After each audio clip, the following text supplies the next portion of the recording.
और इस वक्त की एक बड़ी खबर सामने आ रही है। मध्य प्रदेश में नहीं होंगे पंचायत चुनाव। तो इस वक्त की बड़ी खबर हम आपको बता रहे हैं। राज्यपाल को सरकार भेजेगी प्रस्ताव। तो मध्य प्रदेश में नहीं होंगे पंचायत चुनाव। तो आखिरकार ये मामला अटक ही गया। ओबीसी आरक्षण को लेकर जो सुगबुगाहट तेज हुई थी और अब परिणाम स्वरूप ये सामने बात आ रही है कि मध्य प्रदेश में अब नहीं होंगे पंचायत चुनाव। राज्यपाल को सरकार अब प्रस्ताव भेजेगी। तो इस वक्त की बड़ी खबर हम आपको बता रहे हैं। मध्य प्रदेश में अब पंचायत चुनाव नहीं होंगे। ओबीसी आरक्षण के बिना नहीं होंगे पंचायत चुनाव। यह सब पहले तय किया गया था, लेकिन अब पंचायत चुनाव नहीं होंगे मध्य प्रदेश के अंदर। राज्यपाल को सरकार प्रस्ताव भेजेगी। आपको बता दें कि विधानसभा के शीतकालीन सत्र के अंदर ओबीसी आरक्षण को लेकर काफी चर्चा रही, बहस रही और निर्णय अब यही सामने आ रहा है कि मध्य प्रदेश में नहीं होंगे पंचायत चुनाव। पंचायत चुनाव को लेकर अध्यादेश वापस लिया गया है।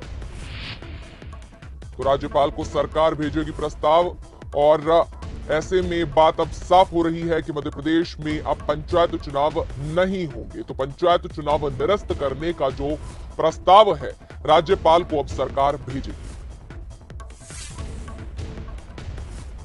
तो आपको बता दें कि एमपी में ओबीसी आरक्षण को लेकर पंचायत चुनाव का पेच फंस गया था, लेकिन अब स्थिति साफ हो गई है और ये बात साफ निकल कर आ गई है कि मध्य प्रदेश में अब पंचायत चुनाव नहीं होंगे। इस वक्त की बड़ी खबर हम आपको बता रहे हैं। राज्यपाल को सरकार प्रस्ताव भेजेगी। चुनाव जो पंचायत के होने हैं उसे निरस्त करने का यह प्रस्ताव होगा जो गवर्नर तक जाएगा। पंचायत चुनाव को लेकर अध्यादेश वापस हो गया है। पंचायत चुनाव से संबंधित विधेयक हम हाउस में लाए थे, अपरिहार्य कारणों से नहीं आया। आप सबको मालूम होगा हमारी सरकार 1993 की धारा 9 के अंतर्गत चुनाव में पंचायत चुनाव करा रही थी और उसमें हम सभी वर्गों को साथ में लेके गए थे। कोई वर्ग हमसे नहीं छूटा था। लेकिन जैसा कि कांग्रेस को डर हार का और जैसा षड्यंत्र रचने का कांग्रेस का स्वभाव, वो हमारे अध्यादेश के खिलाफ हाई कोर्ट में गए। हाई कोर्ट ने हमारे अध्यादेश को सही माना और कोई स्टे नहीं दिया। ये फिर हाई कोर्ट में गए, फिर ये डबल बेंच में गए, ट्रिपल बेंच में गए। 4 बार कांग्रेस को मुंह की खानी पड़ी हाई कोर्ट में। उसके बाद ये सुप्रीम कोर्ट में गए और सुप्रीम कोर्ट ने हाई कोर्ट को वापस कर दिया और हाई कोर्ट ने उसमें फिर स्टे नहीं दिया।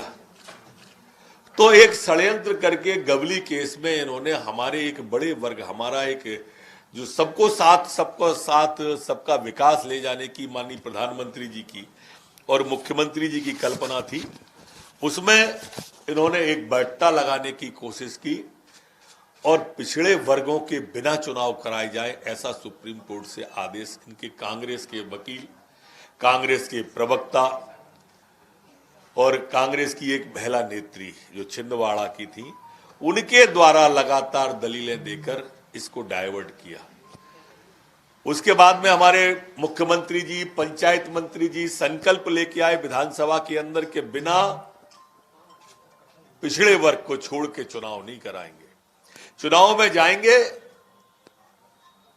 तो उन्होंने स्पष्ट कहा कि पथ का अंतिम लक्ष्य नहीं है सिंहासन चढ़ते जाना, सब समाज को लिए साथ में आगे है बढ़ते जाना।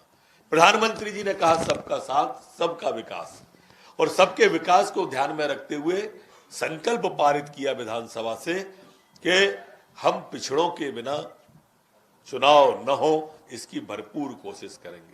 उसी दिशा में आज पंचायत मंत्री जी ने कैबिनेट के अंदर प्रस्ताव रखा और आज जो अध्यादेश हमारा था, जो हमने पास किया था अध्यादेश, उस अध्यादेश को जो डिलिमिटेशन से संबंधित था, आज मध्य प्रदेश की कैबिनेट ने उस अध्यादेश को वापस लेने के लिए महामहिम राज्यपाल को कैबिनेट द्वारा प्रस्ताव पारित करके भेजने का निर्णय लिया है। और ये पंचायत चुनाव प्रक्रिया जो चल रही थी, उसको हमने अब अध्यादेश निरस्त करते हुए उस अध्यादेश को महामहिम